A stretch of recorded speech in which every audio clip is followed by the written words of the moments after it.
¿Qué tal? Buenos días a todos. Pues después de este interesante diálogo entre Teresa Rivera e Iñaki Gabilondo, me gustaría darles a todos, a los que nos siguen aquí in situ, como a los que nos siguen a través de la retransmisión streaming, a esta primera mesa redonda de la mañana, en la que, como decía Carlos, vamos a hablar sobre todo de energía y de clima, también de muchísimas otras cosas, seguro, pero de energía y clima y en clave latinoamericana. Para ello, contamos con tres ponentes que saben muchísimo del tema. Tenemos con nosotros a Vicente Huertas, que es máximo responsable del grupo de Indra en el Cono Sur y en Perú, desde su base en Santiago de Chile. Es ingeniero industrial por la Universidad Politécnica de Madrid, con especialización en organización industrial. Es egresado del programa de alta dirección de empresas del IES y cuenta con más de 25 años de experiencia en el sector tecnológico, tanto en Europa como en América Latina. Vicente, bienvenido y muchísimas gracias. Gracias. Damos también la bienvenida a Juan Carlos Robé.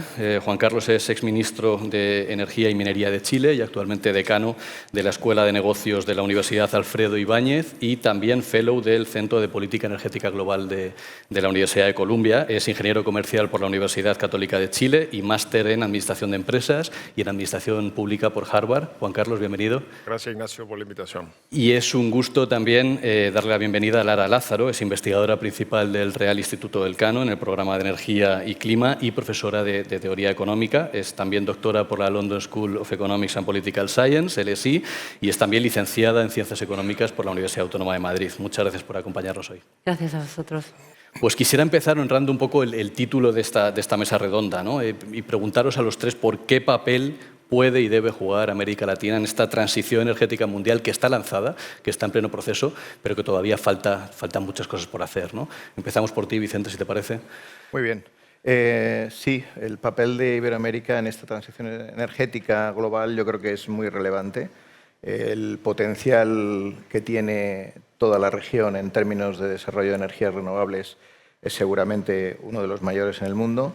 Y el punto de partida en el que estamos todavía es de a pesar de que hay muchos países que han avanzado mucho en la transición energética hacia energías renovables, realmente es todavía bajo. Las estimaciones es que se puede multiplicar de forma muy importante en los próximos años y para ello seguramente será necesario una política de inversión sostenida y también una colaboración seguramente a nivel regional para que en algunos de los aspectos más importantes se puedan desarrollar las infraestructuras, fundamentalmente temas de conexión entre países o de colaboración entre países que quizá, como destacaba ayer en alguno de los paneles Josep Borrell, es el mundo latinoamericano es de curiosamente una transacción inferior entre países y no es menos en el ámbito de la energía, ¿no? Entonces, a nivel global yo diría que es un nivel digamos de potencial muy grande en todas las energías renovables que hoy por hoy garantizan también una mejora del impacto climático. Es una región que ya tiene mucha energía renovable, pero que es sobre todo energía hidráulica, ¿no? Un poco por las décadas anteriores, ¿no? Y tiene menos solar, tiene bastante solar, países como Chile, luego hablaremos del caso chileno seguro, pero sobre todo en la matriz eléctrica del continente, de la región, es muy dependiente todavía de la hidro, ¿no? Juan Carlos, ¿qué más se puede hacer para acelerar? América Latina tiene un potencial gigantesco en dos temas que van a ser esenciales en la transición energética. Una es la generación de energía renovable, ¿no? Por su capacidad hidroeléctrica, que está bastante aprovechada ya, pero sobre todo solar y eólica, que tiene un potencial gigantesco subaprovechado. Hay muchas regiones del mundo que necesitan mucha más energía de la que van a poder generar y van a tener que importar esa energía. Europa es uno de esos casos, muy probablemente. Y hay otras regiones, y América Latina está entre ellas, en que van a tener potencial de generar más energía de la que necesitan. Entonces, tienen la posibilidad de limpiar sus economías, mejorar la calidad de vida de su población y aprovechar ese excedente de energías limpias, que además son baratas, para compartirlas con los países que tienen déficit.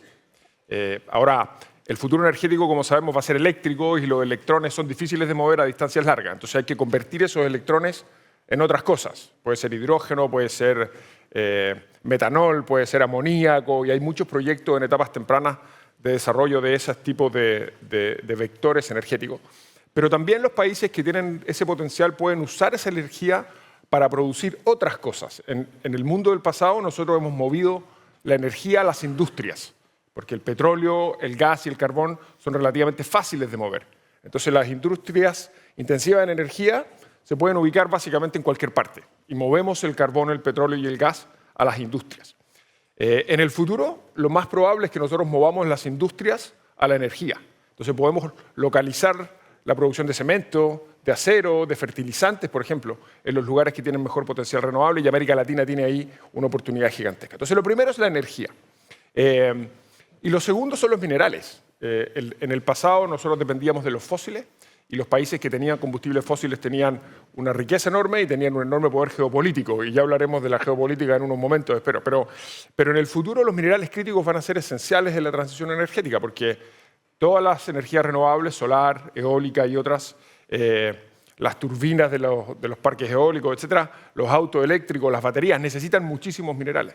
Necesitan cobre, necesitan litio, necesitan níquel, magnesio y otros. Y América Latina es el mayor productor de cobre del mundo, de lejos: Chile, Perú, México, Ecuador, Brasil. Y tenemos muchísimo litio, ¿no? Entonces, América Latina tiene ahí de nuevo una oportunidad enorme económica para generar prosperidad a nivel local y resolver esta tensión de la que hablaba Teresa hace un minuto, ¿no? Esta idea de que no podemos hacer lo que tenemos que hacer para cuidar el medio ambiente sin afectar la economía. Esa es una dicotomía que yo creo que no es cierta. Si hacemos las cosas bien, podemos hacer ambas cosas al mismo tiempo. Entonces, aprovechar eso para generar prosperidad y al mismo tiempo proveer de esos recursos a los países que los necesitan, y también tener un rol geopolítico más estabilizador. No usar la energía como se usaba en el pasado como un arma en la tensión geopolítica, sino que ser una fuente de diversificación y de acuerdos de largo plazo que permitan hacer esta transición más exitosa. Lara. Pues evidentemente la región se puede beneficiar de manera muy significativa de esta transición.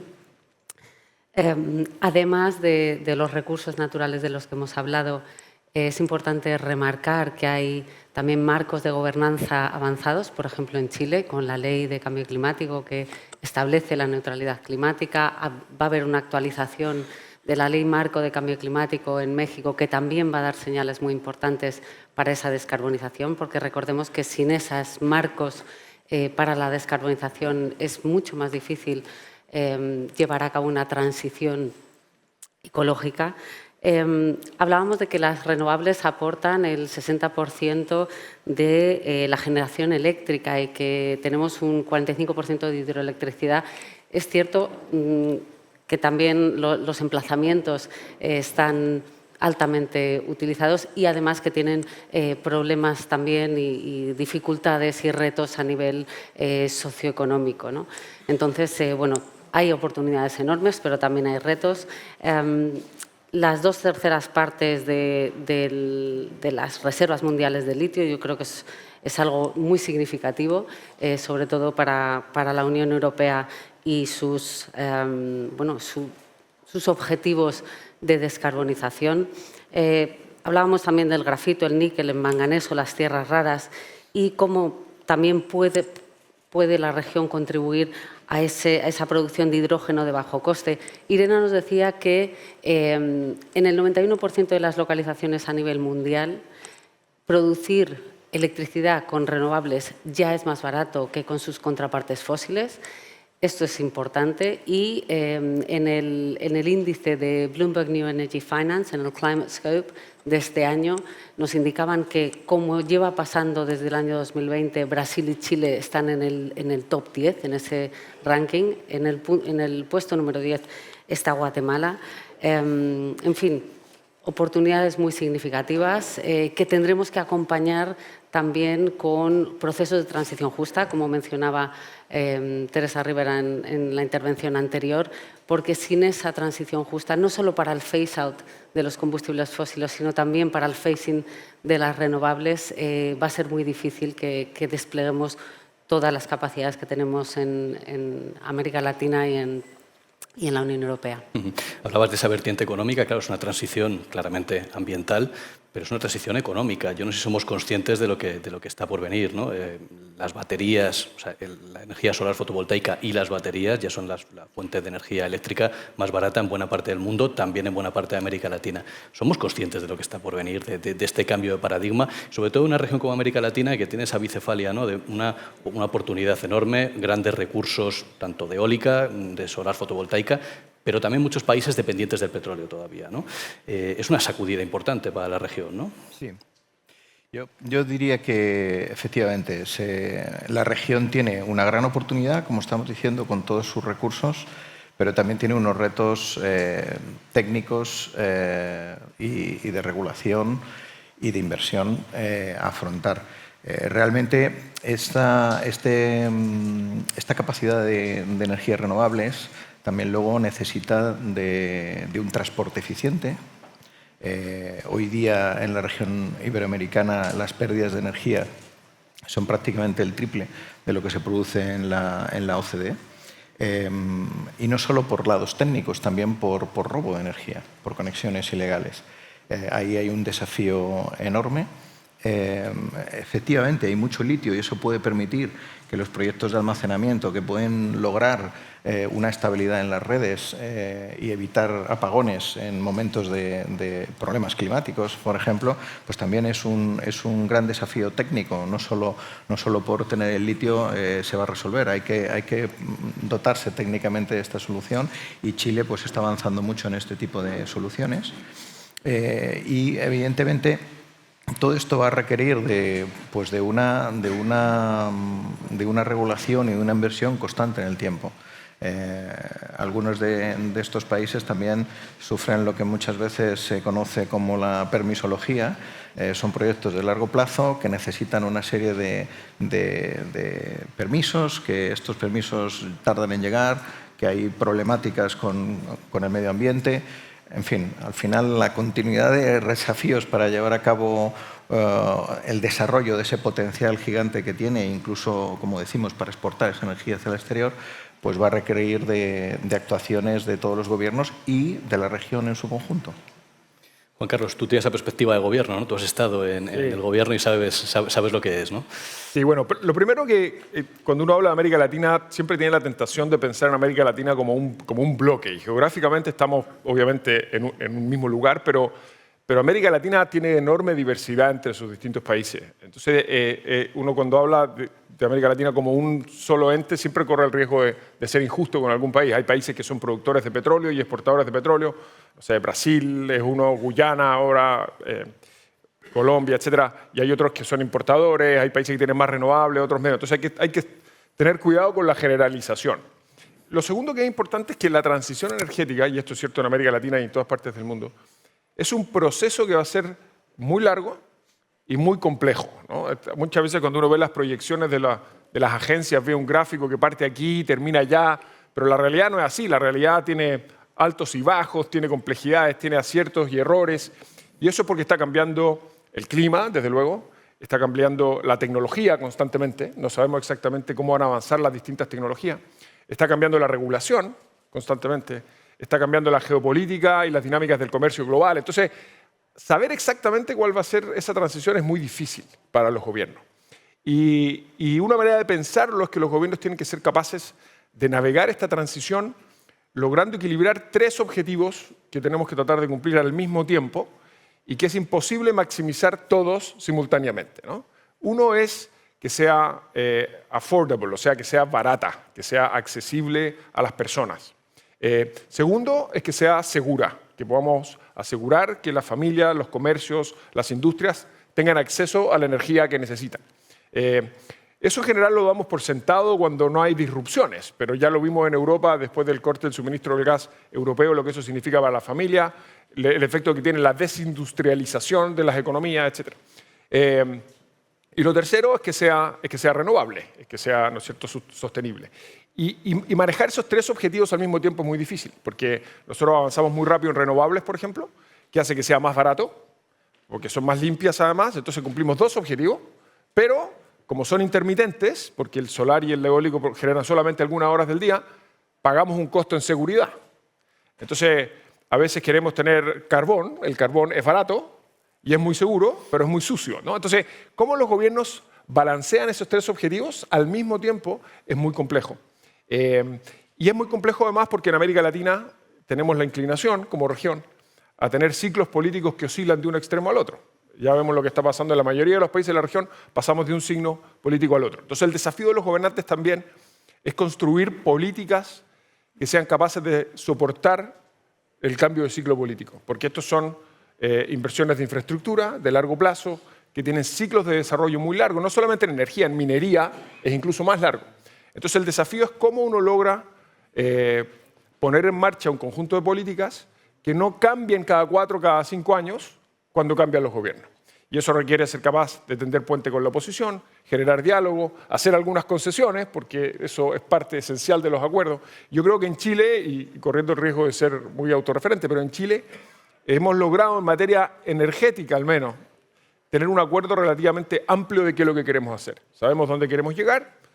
Cada gobierno naturalmente impone su propio sello, sus propios énfasis, pero tenemos un norte compartido y eso ha permitido sostener los esfuerzos en el tiempo y creo que junto con la calidad de los recursos renovables explica en buena parte y la apertura a la inversión privada y a los negocios, ¿no es cierto?, y a la competencia, explican un poco ese buen lugar en los rankings. Pero eso no es tan fácil de hacer y yo creo que un desafío para América Latina es ese. Y otro creo, y podemos volver a eso después, es la integración. Yo creo que los sistemas energéticos de América Latina les falta integración. Lara. Pues mirando quizá desde el punto de vista de la demanda, ¿no? De la demanda de esa transición y volviendo a la idea de transición justa, quizá las experiencias aquí de Colombia, de España y de Francia sean de interés. En España lo que vemos, por ejemplo, en nuestras encuestas del Cano, es que la población está dividida en cuanto a el impacto que piensan que puede tener la transición en la economía. Más o menos al 50%, un poquito menos son los que son negativos con esa transición. Lo que sí nos dice un cuarto de la población en España es que las políticas climáticas y de descarbonización y de transición energética pueden coartar su libertad. Los objetivos que van a suponer una transformación tan profunda del tejido socioeconómico llaman a esa transición y las respuestas que estén dando los gobiernos yo creo que van a determinar si de verdad podemos cumplir esos objetivos. ¿Qué es lo que hemos puesto encima de la mesa en España? Fijándonos también en Francia y también teniendo un ojo vuelto en la segunda estrategia de transición justa a qué experiencias se están dando, entre otros países, en aquellos de América Latina que están embarcados en estos apuesta por la transición justa. Bueno, pues tenemos un instituto de transición justa, tenemos convenios de transición justa, tenemos una apuesta a nivel de los presupuestos generales del Estado, a nivel de los fondos de recuperación, porque somos el único Estado miembro que ha puesto encima de la mesa 300 millones de los fondos de recuperación para la transición justa, además de 203 millones en el presupuesto de 2025 para esta transición justa. Entonces, ¿qué es lo que se pretende? Lo que se pretende es acompañar a la sociedad en esa transición, de suerte que podamos hacerla sin dejar a nadie atrás, equilibrando aquellos empleos que se van a perder, en especial en aquellos países productores de petróleo, en América Latina y en otros lugares, aquellas comarcas mineras que producen energía proveniente del carbón, para que no pierdan esa oportunidad, no se bajen del tren de la transición y bueno, con resultados significativos en España y en otros países. O sea que yo creo que la apuesta ahí es importante y el aprender de esas y el difundir las mejores prácticas en América Latina, en Europa, es importante para que la transición siga en marcha. Decía Juan Carlos, no caigamos en el error de considerar a toda América Latina como un bloque monolítico. A eso le añado la falta de integración entre países, ¿no? Cuando ves las tasas de comercio interregional son muy bajas, es como si fueran muchas subregiones, digamos, integradas a su vez en una región única. ¿Cómo afecta esto a la transición, a las renovables, a la transición energética? Hay muchos faros, ¿no?, dentro de América Latina, pero cada uno hace un poco la guerra por su cuenta, ¿no? No sé, Vicente, ¿cómo lo ves? Bueno, sí, también hay que tener en cuenta que la geografía y las características de los países son, como estaba comentando Juan Carlos, muy diversas. Hay fronteras físicas con toda la cordillera de los Andes que de alguna manera también dificulta lo que son interconexiones, digamos, terrestres. Evidentemente hay dificultades, pero en algunos otros ámbitos, como estaba también comentando Juan Carlos, en el ámbito industrial, en el ámbito de la producción de energía transportable, como podría ser el caso del hidrógeno verde, pues hay yo creo que unos cuantos retos, ¿no? Yo diría que esa dificultad es evidente y de ahí también, y dependiendo de los recursos hidrográficos que tiene cada uno de los países, pues la matriz va variando entre unos y otros ligeramente. Yo diría que esa es un poco la explicación natural de por qué esa interconexión no es tan sencilla. Ahora bien, antes teniendo en cuenta que hay una necesidad de interconexión, yo creo que hay una serie de temas que se pueden ir trabajando, que pueden favorecer después esa interconexión o esas inversiones de interconexión. Las infraestructuras en general, en la mayor parte de la región, son infraestructuras que tienen muchos años. Hay que afrontar una digitalización de estas infraestructuras para el transporte, como decía antes, buscar redes inteligentes, redes que permiten optimizar mucho más la eficiencia energética en ese transporte. Si no comenzamos por ahí y nos ponemos a pensar en una interconexión, si no somos eficientes en el transporte, pues vamos digamos, a entrar en una inversión quizá en la que todavía no estamos preparados. Yo creo que hay que trabajar mucho en ese ámbito. En el mundo de la generación también efectivamente hay que trabajar mucho en la hibridación entre la combinación de estas energías renovables. Juan Carlos habla de la intermitencia, este es un tema que hay que resolver. Yo comentaba que con almacenamiento, pero también se puede resolver con algunas otras alternativas de energía que están en discusión. Antes estaba escuchando si la nuclear sí, la nuclear no. Bueno, no digo que ni que sí ni que no, pero que forma parte del debate a tener para poder tener esta estabilidad en la generación y, como decía, finalmente en la distribución. A partir de aquí, bueno, pues luego entramos en una actividad de comercialización que algunas de las compañías que tienen ya digamos, implantación regional, pues de alguna forma están trabajando. Pero por ahora, efectivamente, el trabajo es muy de cada país. No es fácil el reto y quizá esa interconexión, pues efectivamente necesita de algunas reflexiones previas para hacer una inversión eficiente en ese sentido. Juan Carlos.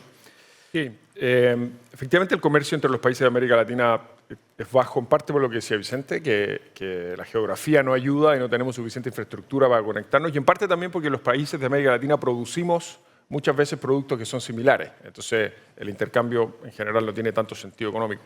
Desde el punto de vista energético, yo creo que es importante profundizar en el potencial que tiene la integración de los sistemas eléctricos.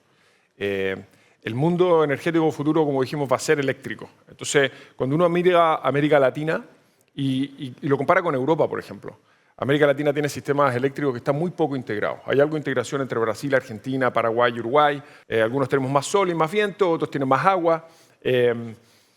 Algunos tienen más gas, que va a tener un rol importante en la transición. Entonces, el mix de generación de América Latina es más diverso y más rico cuando se integra que cuando están aislados. Mucha complementariedad, ¿no? Hay complementariedad, ¿no es cierto? Lo segundo es que los patrones de demanda son distintos, porque tenemos distintas zonas horarias, tenemos distintos componentes componente de consumo doméstico con consumo industrial. Entonces, cuando empezamos a tener más renovables que tienen intermitencia, ¿no es cierto? Si tenemos un sistema integrado, hoy día Chile está perdiendo energía solar en el norte, en las horas del día. Chile podría exportar esa electricidad en el día cuando le sobra a países que a lo mejor la necesitan a esa hora y en la noche traer electricidad que está generándose a lo mejor con hidroeléctrica en la zona central, en Itaipú o en Brasil. Entonces, esa integración tiene mucho sentido. Entonces, económicamente tiene mucho sentido. Técnicamente no es difícil de hacer. Hay que construir la infraestructura. Hay temas de voltaje y de integración que se pueden resolver, pero técnicamente no es difícil. Entonces, ¿tiene sentido económico? Tiene sentido técnico. El problema que tiene es político. Es muy difícil, o ha sido históricamente muy difícil, que los países se pongan de acuerdo en avanzar en integración energética, en parte de nuevo, porque los ciclos de proyectos de integración son muy largos y los gobiernos duran ciclos cortos en general.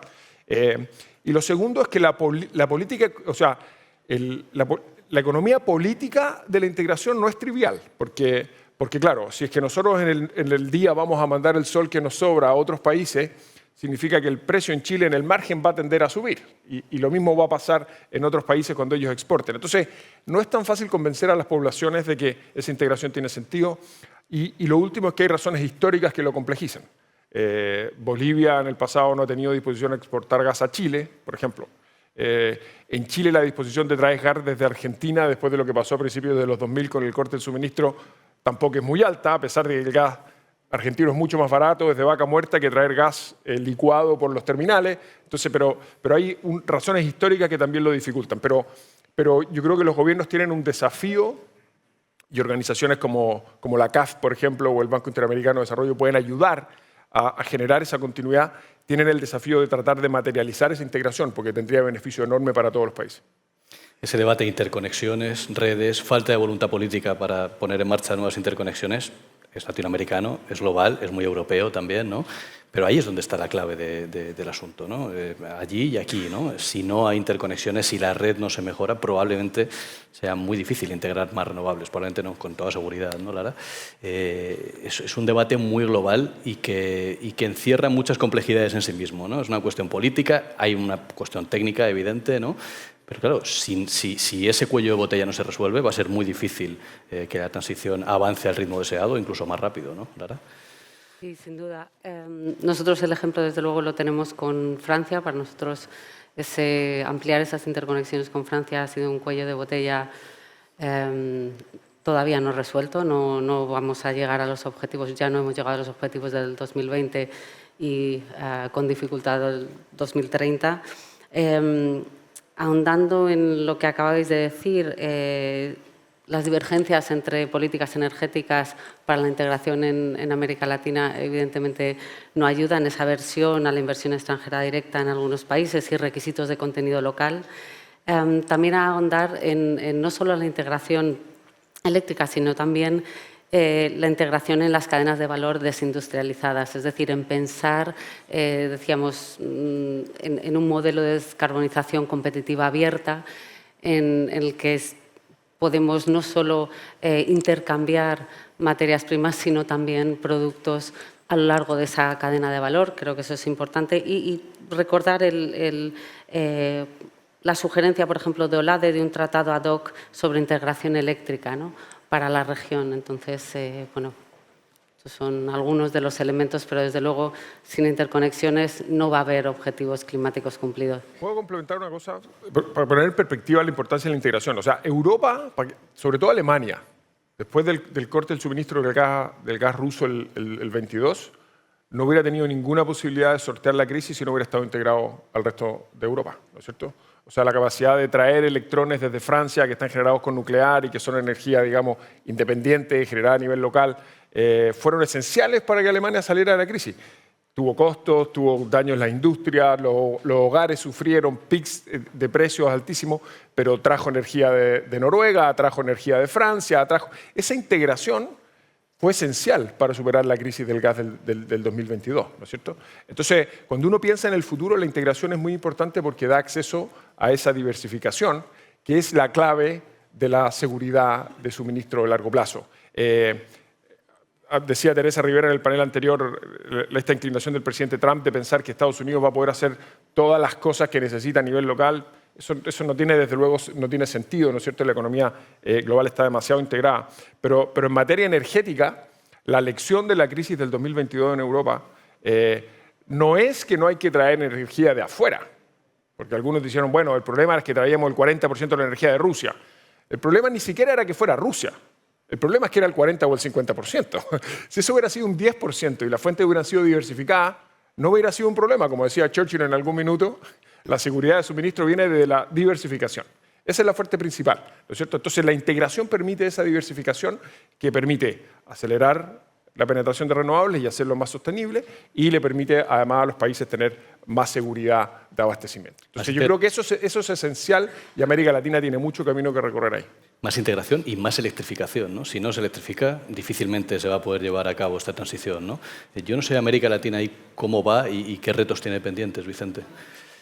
Bueno, sí, la electrificación evidentemente también es un factor importante porque al final desarrolla la economía y permite también el consumo de las energías renovables de una forma más eficiente en este ejercicio de hibridación y de utilizar las intermitencias. La electrificación a nivel del país, de los países, a nivel transporte, puede favorecer ese tipo de transición energética hacia las energías renovables. Yo creo que eso efectivamente es un camino importante, y no perdamos de vista también en otro ámbito muy interesante el consumo de energía cada vez mayor de los grandes centros de cómputo, que van a ser necesarios y que se están en diversos proyectos instalando en varios países en toda Latinoamérica. Hoy por hoy el consumo en data centers puede ser un consumo relativamente pequeño, alrededor de un 1,5% del consumo global, pero se va a duplicar y se va a triplicar en muy poco tiempo. Eso también va a favorecer esa transición energética hacia las renovables. Y van a ser vectores de crecimiento de la economía en su globalidad, que evidentemente con estas interconexiones, pues en su conjunto hacen que haya un potencial de crecimiento en toda la región muy importante. ¿Puede ser la región receptora de estos centros de datos? O sea, ¿tiene los atributos, digamos, que se requieren para que las compañías que los operan decidan, oye, nos instalamos en América Latina? Efectivamente, el hecho de que se pueda nutrir un data center con energías renovables es un atractivo, porque son energías, como estaba también comentando más Juan Carlos, más baratas. Es el modelo más barato de energía, y por tanto en estas industrias que van a ser en sí mismas intensivas en consumo de energía, pues entienden que localizarse en una zona donde puedan tener ese suministro en condiciones de coste eficiente, pues muy atractivo. Y de hecho se están dando varios proyectos en varios países, y en todos ellos pues el factor de la energía es un factor clave para la localización. Lara, Juan Carlos, volviendo al tema de la electrificación, por mucho que se avance en hacer más verde la matriz eléctrica, si no se consigue aumentar el consumo, derivar parte del consumo actual de combustibles fósiles, de gas, de petróleo básicamente, a electricidad, no se va a poder completar la transición, ni en América Latina ni en el resto del mundo, ¿no? Claro, la transición energética en esencia se trata de limpiar la matriz de generación eléctrica, o sea, generar mucha electricidad con renovables, y después usar esa electricidad renovable para desplazar a los combustibles fósiles en el resto de la economía. O sea, usar esa electricidad renovable, que además es más barata, en el transporte con vehículos eléctricos. Usar esa electricidad en la industria para reemplazar el petróleo y el gas en la minería o en el acero, en el cemento. Usar esa electricidad en nuestros hogares y nuestras oficinas para calefacción, etcétera, etcétera. Entonces, la limpieza de la matriz eléctrica es el punto de partida, porque es una fuente de emisiones per se, pero además él es el habilitador para limpiar el resto de la economía. Ahora, esa transición hacia otros sectores de la economía no es tan fácil. América Latina ha avanzado bien en lo primero, porque tiene muchos recursos renovables en sus matrices de generación. Pero limpiar el transporte es difícil, porque los vehículos eléctricos todavía son más caros. Eso estaba cambiando aceleradamente, pero todavía son más caros que los vehículos de combustión interna. Sobre todo son más caros al comprarlos. Al usarlos son más baratos por kilómetro. Entonces la gente que usa los autos eléctricos, por ejemplo, muchos kilómetros en un año, hace un buen negocio, porque invierte más al principio, pero ahorra en el tiempo. Entonces los taxis eléctricos son competitivos, porque usan el taxi muchos kilómetros. En Santiago tenemos muchos buses eléctricos, porque los buses funcionan todo el día, entonces pagan la inversión inicial. Pero en América Latina, lo mismo pasa en los hogares, por ejemplo, ¿no? Calefaccionar con bombas de calor, que son eléctricas, es más barato que calefaccionar con gas o otra. Pero las bombas de calor son caras al comprarlas, ¿no? Entonces, en una región que la población es muy pobre, en promedio, ¿no? Es difícil que esa gente se cambie a las tecnologías limpias, aunque sea rentable, si yo no tengo los recursos para hacer esa inversión. Entonces, ahí es donde las políticas de los estados pueden ayudar a facilitar esa transición. Y lo otro que es muy importante es que esta transformación solo va a ocurrir con mucha inversión privada y desarrollo de muchos proyectos. Y yo lo digo a pesar de que para los que están en esta sala eso puede parecer obvio, pero en América Latina y en Europa y en muchas partes también hay muchos que creen, y aquí podemos tener desacuerdo en el panel, me perdonan, pero que la solución al problema ambiental y climático es el decrecimiento, es dejar de crecer, ¿no es cierto? Bajar emisiones lo vamos a conseguir dejando de crecer. Eso no va a ocurrir. No va a ocurrir primero porque la mitad del mundo vive con menos de $7 al día y no van a ser pobres por siempre para resolver un problema que generamos los que tenemos buen estándar de vida. No va a ocurrir. Y además no funciona. En la pandemia, déjeme darle un número, en la pandemia, en la semana que la porción más alta del mundo estaba en cuarentena, que es como un ejercicio indeseado de decrecimiento. Los chicos no iban al colegio, nosotros no íbamos a la oficina. Esa semana las emisiones en el mundo cayeron 20%. En el año completo, el 2020, que fue el peor año, las emisiones globales cayeron 4%. Y nadie quiere vivir así. Y tenemos que bajar las emisiones 50% al 2030 si queremos ponernos en vía de carbono neutralidad. Entonces, el decrecimiento simplemente no funciona. La solución al problema climático, y con esto termino, no se trata de hacer menos de lo que hacemos. Se trata de hacer las cosas que hacemos de otra manera, transformando la matriz eléctrica, transformando el transporte, transformando las industrias, etc. Y eso requiere muchísima inversión, muchísimos proyectos. Requeremos ponerle exigencias ambientales y sociales muy altas a esos proyectos, no puede ser a cualquier costo. Pero si frenamos el desarrollo de proyectos y la inversión privada y el desarrollo de tecnología e innovación, el problema climático se va a agravar, no se va a resolver, ¿no? Lara. Pues, si me permites, voy a responder porque el debate del crecimiento yo creo que es apasionante, sobre todo para los que somos profesores de teoría económica. Pero quizá es importante pensar en qué indicadores macroeconómicos utilizamos. Es decir, si nosotros nos guiamos única y exclusivamente por el PIB y no, por ejemplo, por indicadores como el ahorro genuino neto, pues entonces quizá estemos no teniendo en cuenta algunos elementos de la reducción del capital natural que son la base de un crecimiento futuro y que, bueno, que podrían quizá guiar ese crecimiento sujeto a los límites que nos pone la ciencia, ¿no? Es decir, un problema de optimización con restricciones, si queremos. Sí, yo entiendo eso. O sea, yo estoy de acuerdo con eso. Yo creo que nosotros tenemos que ser capaces de crecer cuidando el medio ambiente y logrando un equilibrio justo entre crecimiento económico y cuidado del medio ambiente, porque si no las futuras generaciones no van a tener un capital natural en el cual, digamos, vivir. Pero yo veo que hay grupos que creen que tenemos que dejar de crecer económicamente. Y yo creo, como digo, que eso no tiene ninguna viabilidad política, es muy injusto con los más pobres y no resuelve el problema climático. Decía ahora la vicepresidenta Teresa Rivera, dice, somos aliados naturales y no podemos desaprovecharlo, ¿no? En clave de este debate, estamos en la fase final de aprobación del acuerdo entre la Unión Europea y Mercosur, a ver si ahora, después de varias décadas, ¿no?, de negociaciones, vueltas adelante, atrás, ¿qué puede aprender Europa de América Latina? ¿Y qué puede aprender América Latina de Europa en este proceso? Lo digo porque hay varios países que han ido relativamente rápido en ambos bloques, ¿no? El caso de Chile es muy evidente, fuera de Mercosur, pero en América Latina. ¿Qué aprendizajes pueden extraer? Yo creo que también de la crisis energética europea se pueden aprender varias lecciones, ¿no? ¿Qué pueden aprender un bloque del otro, Vicente? Bueno, yo creo que efectivamente quizá la crisis europea energética, producto de los problemas geopolíticos y de inestabilidad, pues yo creo que es un aprendizado, como estábamos comentando antes, de la necesidad de interconexión.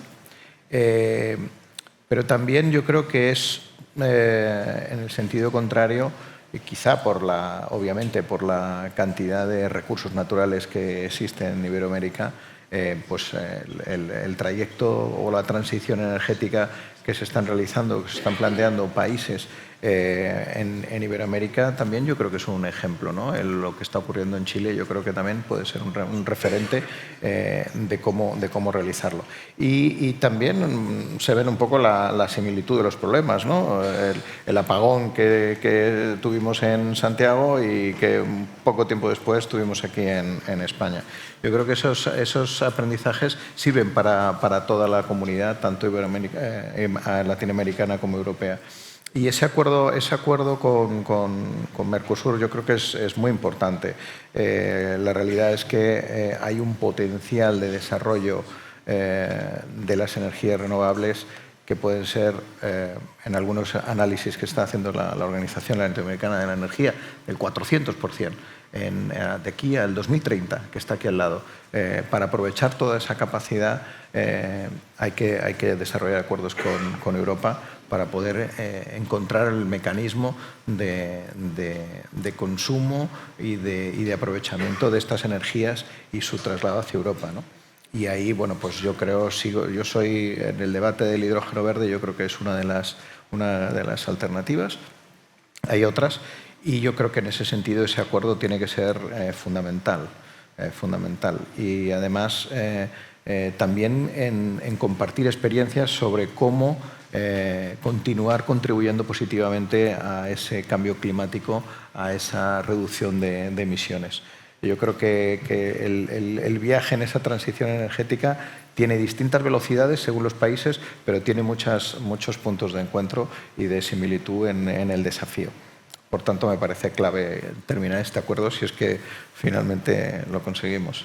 Juan Carlos, al margen de Mercosur, el caso chileno es paradigmático, ¿no? Un país que 4.000 kilómetros de norte a sur, si no me equivoco, con una producción fotovoltaica muy circunscrita a una parte del territorio, el consumo también circunscrito a otro, con grandes redes de transmisión y también con mucho desperdicio de energía renovable, lo citabas tú antes, ¿no? Energía renovable, sobre todo de procedencia solar fotovoltaica.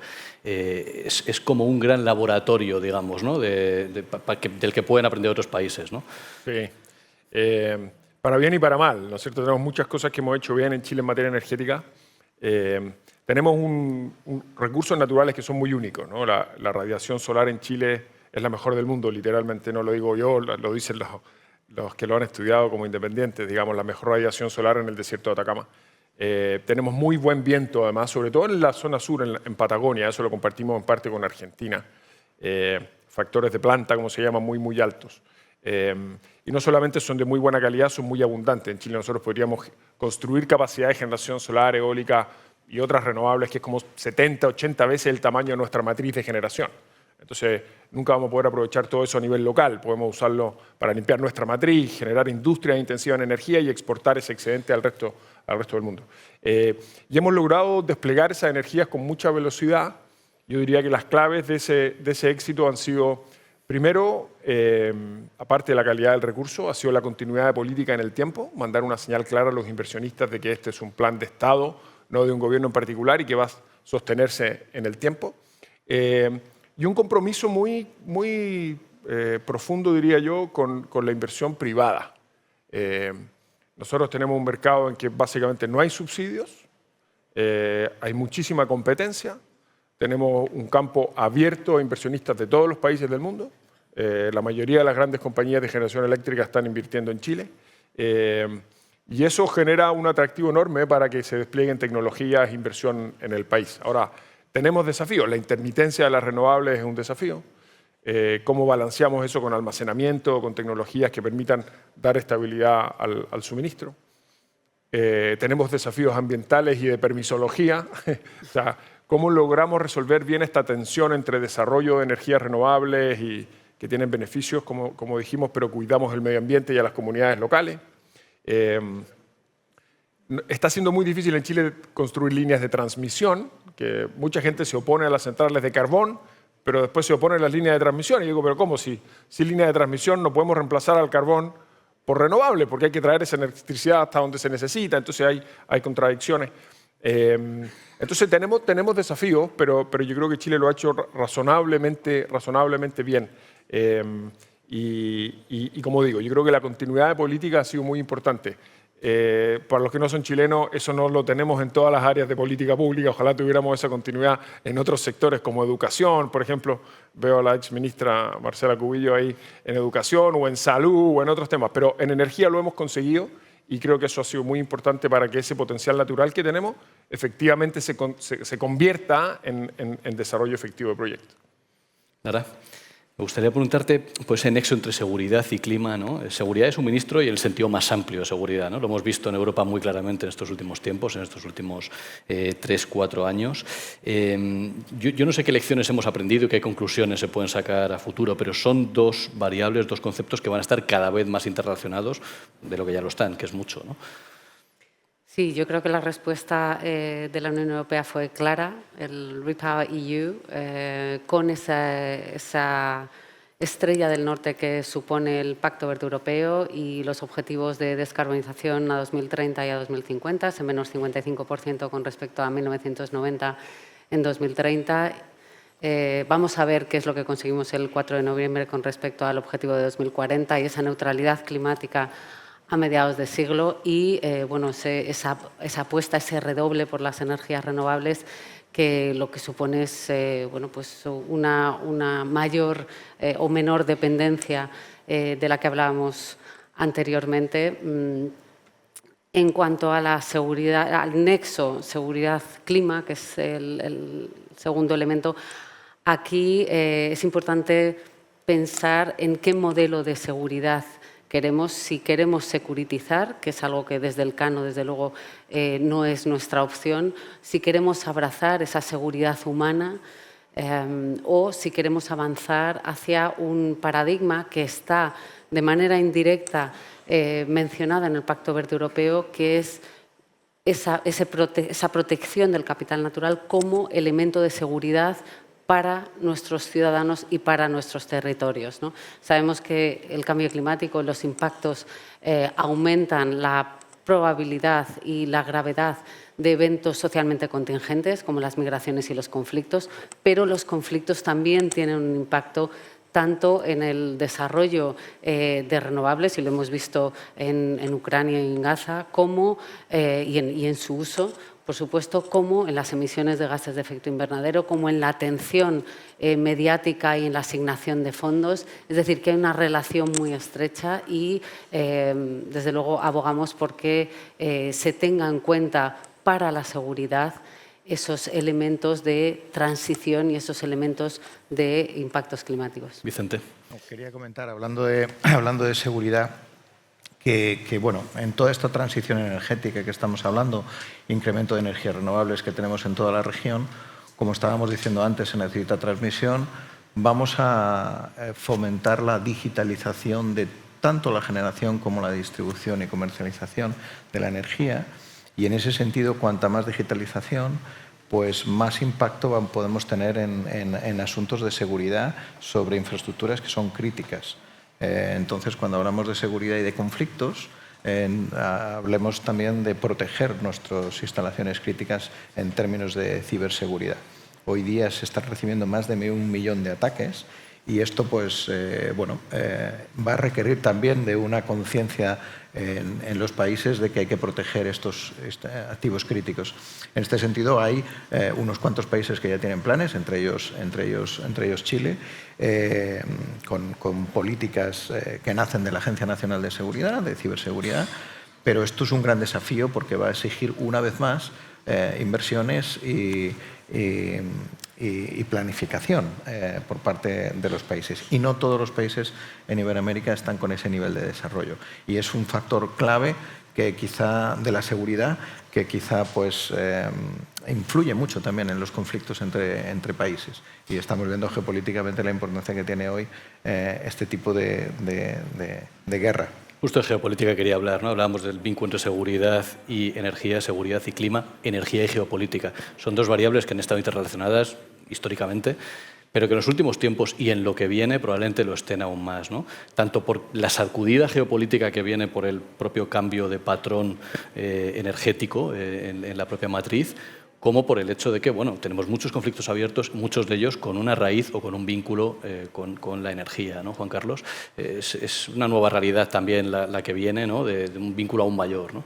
Sí, o sea, la energía ha estado en el corazón de la geopolítica y la tensión por años de años, ¿no? Desde, no sé, de la Primera Guerra Mundial, cuando le cortaron los ingleses el suministro de petróleo, digamos, a Alemania, hasta, no sé, las crisis en Medio Oriente. Y claro, muchos argumentan que en la medida que dejemos de consumir combustibles fósiles gradualmente, digamos, y empecemos a depender más de renovables, la energía va a salir de la tensión geopolítica. Yo creo que es un error eso. Lo que va a pasar es que va a cambiar la naturaleza del rol de la energía en la geopolítica y en la tensión geopolítica, pero va a seguir teniendo un rol. Cuando uno mira las tecnologías del futuro, digamos, los autos eléctricos, la energía renovable, etcétera, también está la geopolítica ahí, porque se necesitan muchos minerales y China tiene hoy día un control muy fuerte, sobre todo del procesamiento, no tanto de la producción de algunos, pero del procesamiento de muchísimos minerales. Yo decía hace algunos minutos que América Latina produce, no sé, el 50% del cobre del mundo, pero China procesa el 80% del cobre del mundo, ¿no es cierto? Entonces tiene un control importante del cobre, tiene importante control de las tierras raras, procesa un porcentaje muy alto del litio también. Entonces, y China ya ha mostrado con las tierras raras que tiene capacidad de usar ese acceso, ese control de las cadenas de suministro, digámoslo así, para cumplir objetivos en esta rivalidad que está creciendo con Estados Unidos. Entonces, si antes los países del Golfo, por ejemplo, tenían posibilidad de hacer un embargo en el 70 porque querían presionar a Israel en la mitad de una guerra, bueno, hoy día va a poder ser China quizá u otros países los que usen esas cadenas de suministro para conseguir objetivos geopolíticos. Ahora, la naturaleza de esas disrupciones es distinta, porque cuando yo necesito petróleo para funcionar y me cortan el suministro de petróleo, dejo de funcionar. Los autos no pueden andar, las fábricas no pueden funcionar, etc. Cuando me cortan el suministro de minerales críticos, yo no puedo construir nuevas centrales solares o eólicas, no puedo comprar nuevos autos eléctricos, pero la economía no deja de funcionar por la falta de acceso a eso. Entonces, la naturaleza de las disrupciones son distintas, pero yo creo que la energía y las cadenas de suministro van a seguir estando en el corazón de la tensión geopolítica, sobre todo cuando la tensión entre Estados Unidos y China y otros sigue creciendo y cuando la economía global, que estuvo muy integrada, digamos, por muchos años, está teniendo esta tendencia a la desglobalización, porque el mercado del petróleo y del gas perdieron protagonismo como armas geopolíticas en la medida que los mercados energéticos globales se integraron, ¿no? Porque la capacidad de un país de afectar decisivamente el acceso de otro país a suministro de combustibles fósiles, cuando esa economía está muy integrada, ese poder es muy bajo, ¿no es cierto? Entonces, en la medida que la economía se fragmenta, que la tensión entre Estados Unidos y China y otros aumenta, el riesgo de que las cadenas de suministro de la energía se usen como arma geopolítica aumenta. Y por eso yo creo que América Latina y Europa tienen una oportunidad de integración. Como decían hace un rato, compartimos ciertos valores, ciertas miradas del futuro y hay ahí un espacio de colaboración, no solamente económico, social, sino que también geopolítico. Lara, estamos ya quedando sin tiempo, pero no me quiero ir sin preguntarte por la COP que viene, ¿no? Va a ser en América Latina, creo que tiene un componente muy regional también, ¿no? Va a ser en Brasil. ¿Qué podemos esperar telegráficamente? Pues el papel de la presidencia brasileña yo creo que está siendo muy activo, sobre todo en los últimos meses. Sabemos que este año es clave porque tenemos que presentar esos nuevos compromisos determinados a nivel nacional. Los análisis que hay nos indican que la brecha entre nuestros compromisos y los objetivos que tenemos encima de la mesa es enorme. Vamos a tener también, o esperamos tener, un acuerdo sobre los indicadores que nos van a ayudar a cumplir nuestros objetivos de adaptación a los impactos del cambio climático. Una de las iniciativas importantes es el Tropical Forest Forever Facility, es decir, es un sistema de pago por servicios ambientales tradicional con un nombre nuevo para la COP, que va a ser una de las iniciativas estrella por ser la región megadiversa que indicaba la vicepresidenta Rivera en la mesa anterior. Vamos a ver, como siempre, tensiones en cuanto a la financiación climática internacional. El año pasado en Bakú acordamos triplicar la financiación climática internacional a los 300.000 millones de dólares al año hasta 2035. Ese 1,3 billones de financiación adicional de diferentes fuentes. Bueno, pues vamos a ver en esa hoja Bakú-Belém qué propuestas hay encima de la mesa y bueno, sabemos que Estados Unidos pues, se retira del Acuerdo de París por segunda vez. Esto obviamente puede tener un impacto negativo en cuanto a la ambición. Vemos que China, sin embargo, ya ha puesto encima de la mesa su NDC y que la Unión Europea todavía no ha sido capaz de llegar con su NDC a los compromisos que se habían marcado en el Acuerdo de París y teníamos como fecha tope el 10 de febrero. Veremos a ver si con el objetivo de ese 4 de noviembre podemos llegar a cumplir con nuestro compromiso y no solo con una declaración de intenciones, que es lo que tenemos ahora encima de la mesa. Y lo que esperamos de América Latina es, como en cumbres anteriores, pues distintos grupos jugando distintos papeles. Está ILAC con una tercera vía, una vía de consenso y una vía de empuje de la ambición. Veremos posiciones quizá más extremas del Grupo ALBA y bueno, todavía hasta que no terminemos pues no podemos decir, ¿no? Pero será como siempre una cumbre complicada y aunque no tenga tema específico, la financiación estará desde luego en el centro. Pues con eso nos quedamos. Muchísimas gracias a los tres. Gracias. Gracias.